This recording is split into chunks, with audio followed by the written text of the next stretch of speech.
Uma mensagem de golpe acabou com o dinheiro de aposentadoria do meu avô. Parte 1. E por causa disso, ele foi parar no asilo. Foi aí que descobri quem era o golpista de verdade e decidi dar um fim nisso. Depois que meus pais morreram de repente num acidente de barco, quando eu tinha só 8 anos, o conselho tutelar me declarou órfão. Depois de muita luta e de pedir ajuda pra todo mundo, só teve uma pessoa que topou ficar comigo, meu avô. Ninguém da família, nenhum professor, nem amigo, só ele. A gente nem era tão próximo antes, mas morar com ele foi a melhor coisa que poderia ter me acontecido. Ele era daquele tipo que esquentava o carro de manhã cedo sem ninguém pedir. Fazia meu prato preferido quando eu voltava pra casa nos dias ruins, mesmo sem perguntar nada. Gostava de ler o jornal em voz alta só pra sala não ficar silenciosa demais. Só que também era um homem fechado, tão reservado, que eu cheguei a acreditar que a morte dos meus pais nem tinha abalado ele. Me consolava tentando agir como se nada tivesse acontecido. Conforme fui crescendo, entrando no ensino médio, ele nunca deixou de estar do meu lado. Até quando comecei a sofrer bullying. Um grupo de alunos me empurrava contra o armário, jogava ovo em mim no caminho de casa. Quando contei tudo pro meu avô, achei que ele fosse avisar alguém na escola, mas ele só fez uns brownies e mandou eu deixar em cima do meu armário na hora do almoço. Eu não entendi nada, mas confiei nele. Não é que durante a aula de educação física, logo depois do almoço,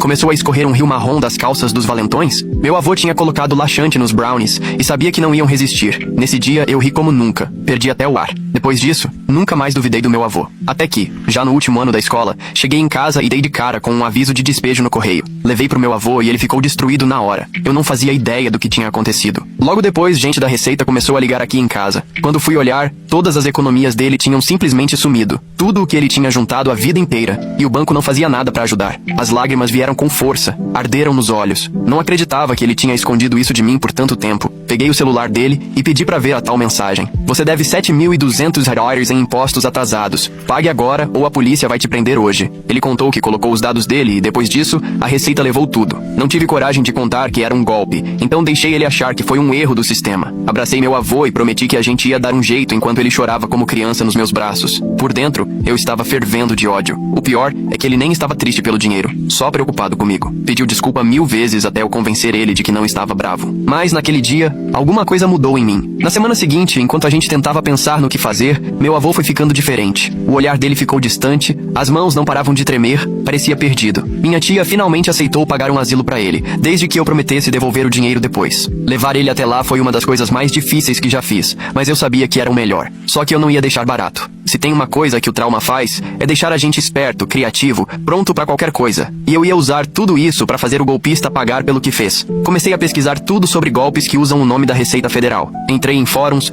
li relatos de várias vítimas. Descobri que quase sempre tem alguém recebendo o dinheiro dos golpes. Fui olhar os extratos do meu avô e achei uma transferência pra um tal de Michael Peterson, que morava numa cidade aqui perto. Era minha primeira pista. Criei um e-mail falso fingindo ser um senhor chamado Gerald, que tinha caído no mesmo golpe. Escrevi pro banco pra onde o dinheiro tinha ido, dizendo que estava com dúvida sobre o pagamento. 3 dias depois, recebi uma resposta do tal agente fiscal Johnson, explicando direitinho como transferir o dinheiro pra mesma conta do meu avô. Agora estava indo longe demais pra desistir. Fiz um perfil falso no Facebook pro Gerald Thompson, com foto de banco de imagens de um senhor cuidando do jardim, postagens antigas de família, netos, aposentadoria, tudo pra parecer real. Passei horas caprichando nos detalhes. Depois comecei a comentar em posts sobre impostos, sempre meio confuso, como se fosse fácil de enganar. Em menos de uma semana, o Gerald recebeu o pedido de amizade de um tal Mike Peters, nome falso óbvio, mas provavelmente é o Michael Peterson. Começamos a conversar e ele foi muito solícito, até demais. Chegou a sugerir de resolver tudo pessoalmente se eu levasse o dinheiro em espécie. Era minha chance. Combinamos de nos encontrar numa cafeteria no centro, lugar movimentado e neutro. Falei que estaria de boné azul pra ele me reconhecer. Ele disse que ia de jaqueta vermelha. Na véspera, quase desisti. Pensei que esse cara poderia ser perigoso. Mas aí fui visitar meu avô no lar Sunny Pines, e ele nem me reconheceu de primeira. Quando reconheceu, caiu no choro, pedindo desculpa de novo por ter perdido nossa casa. Aquilo me deu ainda mais força. Eu não tinha um plano ótimo. Parte de mim queria só confrontar o cara e gravar tudo pra levar pra polícia. Outra parte só queria ver ele de perto, olhar nos olhos. Só sabia que precisava estar ali. E aqui estou,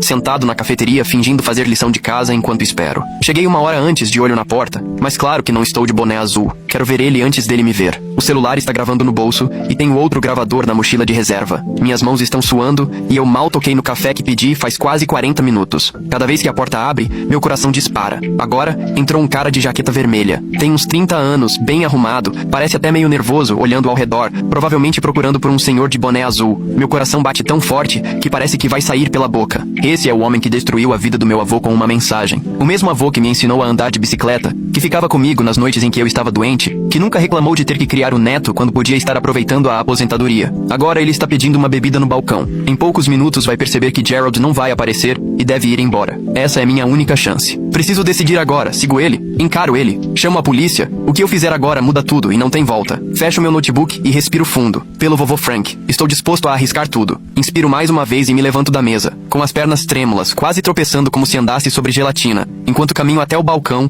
onde o cara da jaqueta vermelha mexe distraidamente o açúcar no copo. Me aproximo dele, pego uns guardanapos, tentando parecer casual. Está esperando alguém? Pergunto, fazendo de conta que nem é comigo. Ele só me lança um olhar de lado e volta a encarar a porta. Sim, um senhor mais velho. A gente ia se encontrar para resolver umas coisas de imposto. Sinto o estômago revirar. Não tenho dúvida, é ele. Volto pra mesa com os guardanapos na mão, o coração batendo forte feito tambor. Sento, finjo que trabalho no notebook, mas fico mesmo de olho nele, que checa o celular de meia em meia minuto. Uns 15 minutos se passam, ele começa a ficar visivelmente impaciente, liga pra alguém, fala baixo, mas não consigo entender direito. Mais 10 minutos e ele vira o resto da bebida e sai, indo direto pra porta. Pego minha mochila e sigo atrás, mantendo distância pra não levantar suspeita. Do lado de fora, ele vai para o estacionamento atrás do café. Vou atrás, disfarçando, sem perder o cara de vista. Ele para num Honda Civic preto, com o para-choque traseiro amassado. Aproveito e tiro uma foto da placa rapidinho, antes que ele vá embora. Seguir carro a pé não rola, então corro até minha bicicleta, que tá presa ali por perto. Não sou nenhum James Bond, mas pelo menos dá pra ver pra onde ele vai. E nem precisa ir longe. Ele só segue até um centro comercial ali perto, coisa de 800 metros. Fico observando do outro lado da rua, enquanto ele entra numa salinha com uma placa. MP Serviços Financeiros. MP de Michael Peterson.